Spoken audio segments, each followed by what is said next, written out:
उपेंद्र भाई जी अखन अपने जे देख रहे छी साक्षात अहाँ के कमेल हाथ धन छी, ई अहाँ के बोइन छी, रेणु दीदी के ई सब बोइन छी, सबके चेहरा पर स्माइल देना मामूली बात नहीं है। आ देखियो सब आदमी हंस रहल छै, संजू दीदी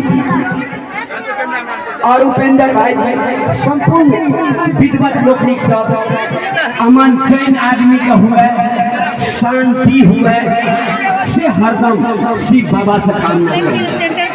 चलो बहुत बहुत धन्यवाद अपने सबके पावन तिलबोना बदना भूमि पर जे आब के अपने सबके श्री चरण कमल में रामलाल के दर्शन करे के मौका मिलेला।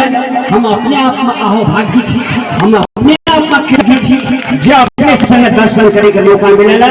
और हमरा तरफ से एक छोट चीज अही ओम शांति पर आधारित हम अपने सबके एकटा नाटक किछ देर के बाद 5 मिनट अपने सब वेट करूं, हम ड्रेस लावे छी, अपने सबका नाटक हम देखा और हम अपना स्थान का प्रस्थान करते हैं। धन्यवाद। ओम शांति।